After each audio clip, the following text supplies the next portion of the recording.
आप सभी का स्वागत है मेरे चैनल पर। आज की इस वीडियो में प्रेमानंद महाराज जी ने आपको बताया है कि अगर ये एक बात समझ गए तो 1 मिनट में ज़िंदगी बदल जाएगी।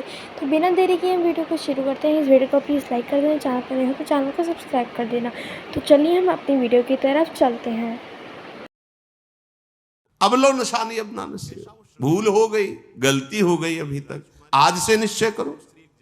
हमारे लिए तो प्रतिदिन नया जन्म है। आज हमारा नया जन्म समझो। सत्संग सुना तो सत्संग में हमारे नए जन्म का प्रादुर्भाव हुआ। अभी तक जो हमारी गंदगी थी पीछे के जन्म में हम भूल जाते हैं। आज से इसी क्षण से हम नया जीवन अपना बनाते हैं, अध्यात्म मार्ग का जीवन बनाते हैं और ऐसा निश्चय करते हैं जो टूटे ना। निश्चय में बहुत बड़ी सिद्धि है। देखो पिंगला जी का जैसे बताया, तैसे भागवत में एकादश स्कंद में तितिक्ष ब्राह्मण का देखो। गृहस्थी में रहते थे, लड़के बच्चे थे, खूब धन कमाया और बड़े ही कंजूस स्वभाव के थे। न परिवार को भोगने देते थे, न स्वयं भोगते थे। अब कुछ ऐसी विपरीत परिस्थिति आई, सब दिन होत न एक समान, राजदंड उन पे लागू हुआ तो काफी अर्थ तो टैक्स में चला गया। फिर परिवार के जनों ने देखा कि ये तो कंजूस है, 1 रुपया भी नहीं देगा। वो लोग इधर उधर से हाथ मार के फिर आग लग गई। अब परिवार वालों ने उसका त्याग कर दिया, केवल अकेला, कोई उससे प्यार नहीं करता, अर्थ उसके हाथ से चला गया सब। अब विचार किया कि मेरा पूरा जीवन निकल गया, उत्तम वर्ण में जन्म हुआ था, वृद्धावस्था आ गई, अब क्या होगा, क्या होगा। जिनको मैंने पाला पोषा, जो बड़ी मेहनत से धन कमाया, तो सब नष्ट हो गया। परिवार वाले कोई देखते ही नहीं। जानते हो उसका निश्चय, देवता इस बात के साक्षी हैं कि आज से मैं अपने जीवन को श्री भगवान के चरणों में समर्पित करता हूं, सब कुछ सहूंगा और निरंतर भगवान का भजन करूंगा। वो इतना बड़ा महापुरुष उसी निश्चय से हो गया कि भगवान उद्धव जी को उसकी कथा सुना रहे हैं। कोई साधना नहीं हुई थी, परिस्थिति ने ऐसा निश्चय करवा दिया। तो जरूरी है वो परिस्थिति आवे तब तुम निश्चय करो। क्या सत्संग में तुम निश्चय नहीं कर सकते तो परिस्थिति का इंतजार करोगे कि ऐसी विपत्ति आवे, ऐसी ठोकर लगे, ऐसी दुर्दशा हो तब तुम निश्चय करो? अरे उसके पहले ही निश्चय कर लो तो दुर्दशा काहे को होगी। ऐसा नहीं कि उसका जीवन मंगलमय हो गया। अब उसके कर्मों का क्षय करने के लिए जब वो सन्यास भाव लेकर विचरण करता, भिक्षा मांगता, तो लोग थूकते, स्पष्ट लिखा हुआ मूत देते, बांध देते, पीटते, उसकी भिक्षा छीन लेते। पर वो अंदर अंदर विचार करता, नहीं, किसी का दोष नहीं है इसमें, इसमें किसी का दोष नहीं। तो ये कर्म का है, ये कर्म का प्रभाव तो शरीर पर पड़ेगा। ये मुझे दुख क्यों हो रहा है? बहुत बहुत सुंदर मतलब चिंतन उनका बना। तो क्या देवता है इस दुख का कारण? देवता है नहीं, देवता भी तो केवल हमारे शरीर को ही पीड़ा दे सकते हैं। मेरे को क्यों हो रहा है? काल नहीं, वो तो आत्मस्वरूप है, उसका भी प्रभाव इसी शरीर पर होगा। मेरा स्वरूप तो कालातीत है। तो फिर क्या है? भ्रम। हाँ, ये भ्रम है। मैं तो निर्विकार चिदानंद अपने स्वरूप में स्थित हो गया, ब्रह्मबोध संपन्न महापुरुष हो गया हो। और तितिक्ष ब्राह्मण नाम से वर्णन किया है भगवान ने। इसलिए निश्चय में बड़ी सामर्थ्य है, हमारा निश्चय बड़ा ढुलमुल है। इसलिए प्रार्थना है, बहुत बड़ा मार्ग मिला है आपको, इसे भगवत मार्ग कहते हैं, अध्यात्म मार्ग कहते हैं। ये अंतिम जन्म वालों को मिलता है, जिनका आखिरी जन्म होता है। अगर चूक करोगे तो व्यर्थ तो नहीं जाएगा, पर और समय लग जाएगा। काहे कुछ समय बर्बाद करो, आज निश्चय करो। गोस्वामी जी कह रहे, देखो निश्चय, गोस्वामी जी बाल्यावस्था से भगवान में रत थे, ऐसा नहीं है कि वो भजन नहीं करते थे, ऐसा नहीं है। जन्म हुआ था तब बोले थे राम। जैसे बच्चा रोता है ना, तो गोस्वामी जी रोए नहीं थे, राम बोले थे, इसलिए राम बोला नाम पड़ा था। राम बोला, प्रकट हुए थे तभी। तो ऐसा भी नहीं था कि आसक्ति नहीं थी शरीर में या अन्य, ऐसा भी महापुरुष जन लीला दर्शाते हैं, वो हमारी हिम्मत के लिए। पत्नी में चित्त आसक्त था, एक दिन के लिए भी कभी मायके जाने के लिए अनुमति नहीं दी थी। और उसी पत्नी के मुख से जब ये बात निकली कि जितना तुम्हें इस शरीर में आसक्ति है, पूरी कथा अगर राम जी में होती तो जीवन तुम्हारा धन्य हो जाता। नेत्र को पत्नी रूपी गुरुदेव ने नेत्र खोल दिए। कहीं से भी गुरुदेव सावधान कर सकते हैं, कहीं से भी, बस कदम मुड़ गए। क्योंकि ऐसा नहीं था कि राम भक्ति ले, निश्चय कर लिया अवलो नशानी। अब ये गोस्वामी जी का ही पद है, अब इंद्रियों के बस में हो के नहीं नहीं, बहुत सही बोला। अगर ये स्थिति, ये आसक्ति राम जी में होती तो जीवन धन्य हो जाता। अब पायो नाम चारु चिंतामणि, उर करते न खसई हो अवलो नशानी। अब समझ गए, समझ गए।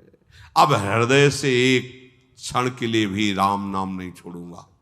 और जानते हो, महापुरुषों में सर्वशिरोमणि हुए गोस्वामी तुलसीदास।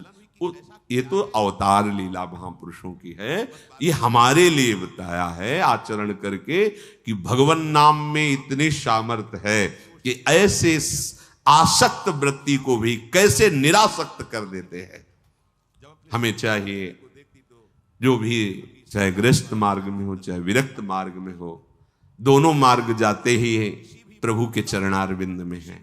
अपने मार्ग की वृत्तियों को जानिए, समझिए और धर्मानुसरण बर्ताव कीजिए और नाम निरंतर जपते रहिए।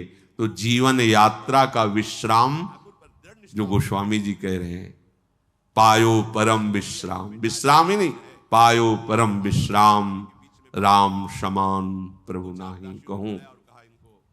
ये विश्राम कैसे मिला? वो कहते भगवान शंकर को साक्षी करके कहता हूं। अगर थोड़ा भी मिथ्या हो तो हमारी जीभ गल जाए, मेरा जो कुछ भी बना राम, ये दो अक्षर मेरे माई बाप हैं, इन्होंने ही हमें, बस आप हृदय की बात महापुरुषों की, ये दो अक्षर राधा, यही देख लेना आप। चलो देखो, बहुत समय तक विषय संयोग ना होने पर ऐसा ना समझ लिया जाए कि हम निर्विषय हो गए। बहुत ये चोर हैं, बहुत छुप कर रहते हैं और चिंगारी की तरह रहते हैं। फूस मिल जाए तो ज्वाला बनने में सेकंड लगता है। ध्यान रखना, 20 वर्ष 30 वर्ष बिल्कुल निर्विकार, संयोग नहीं।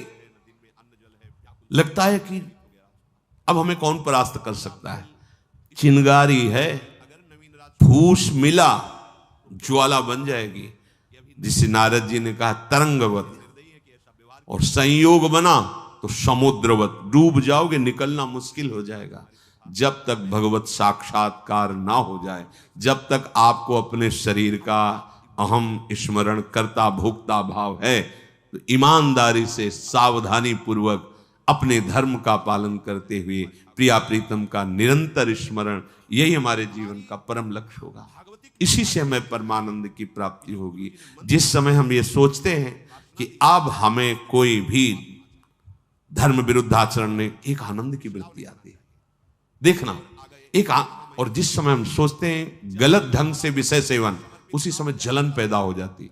जिसके सोचने में जलन पैदा होगी, उसका परिणाम क्या होगा? क्या होगा? आप विचार करो। जिसके सोचने में हमारे जलन हो रही, तो उसका परिणाम तो ज्वाला होगा। धर्म से चलो। चक्रवर्ती सम्राट महाराज अम्बरीश जी चक्रवर्ती सम्राट होते हुए भक्तों के शिरोमणि हुए। आप क्या भगवत आनंद प्राप्त नहीं कर सकते गृहस्थ में रहकर? ये उद्दंड लोगों की बातें नहीं सुननी चाहिए। जैसे आप, अरे ये तो बाबा जियों के लिए है, सन्यासियों के लिए, हमारे लिए थोड़ी नहीं। भाई, मनुष्य जन्म सबको भगवत प्राप्ति के लिए, भगवदानंद में। देखो, आपके अच्छे आचरण हो, आप जितेंद्री हो, आप नाम जप कर रहे हो, आप कोई नशा नहीं करते, सबकी सेवा का भाव है, तो राम राज्य नहीं हो गया? सब आनंदित रहेंगे, सब प्रसन्न रहेंगे, सबका हृदय सत्य और धर्म से युक्त रहेगा। यही तो आनंद का स्वरूप है। जब आप शास्त्र और सत्संग स्वीकार नहीं करते तो आपके अंदर आसुरी वृत्ति बढ़ती, राक्षसी वृत्ति, और फिर देखो अपने को दुखी, अपने परिवार को दुखी, अपने नगर को दुखी, अपने देश को कलंकित, क्या क्या नहीं करवा देती है राक्षसी बुद्धि। इसलिए भाई ये सत्संग, गृहस्थ, विरक्त, जो भी जहां भी है, सबके मंगल के लिए वहीं रहो, वहीं रहो, प्रभु के होके रहो। दूसरों को दुख पहुंचाने वाली बात, चेष्टा मन में भी मत लाओ, सबको सुख पहुंचाओ, नाम जप करो, सबका मंगल हो जाएगा। देखो हम सब तरंगे हैं, समुद्र में ही उछल रहे हैं, हमारा अस्तित्व नहीं है, तरंगों का अस्तित्व नहीं है। ऐसे ही हम भगवत स्वरूप हैं, प्रभु रूपी अगाध समुद्र में हम तरंगे की तरह है, हमारी कोई सत्ता नहीं है। ये जो सोच रहे हो ना, सत्ता नहीं, सत्ता उन्हीं की है, उन्हीं की है। अभी आप समझ नहीं पा रहे, तरंग है क्या? समुद्र ही तो है। वायु विकार खत्म हुआ, समुद्र ही था, समुद्र ही है, बीच में तरंगे, ये सब तरंगे हैं। मन की तरंगे मिटा दो, फिर देख लो आप क्या हो, भगवत स्वरूप परम आनंद में। अब चाहे सृष्टि में रहो, चाहे धाम में जाओ, कोई फर्क नहीं पड़ता। व्यवहार में भी रहते हुए परमानंद, शरीर छूटे तो प्रभु में परमानंद। उसी के लिए तो हम प्रयास करें, जितनी चेष्टाएं कर रहे हैं सुख के लिए ही तो कर रहे हैं।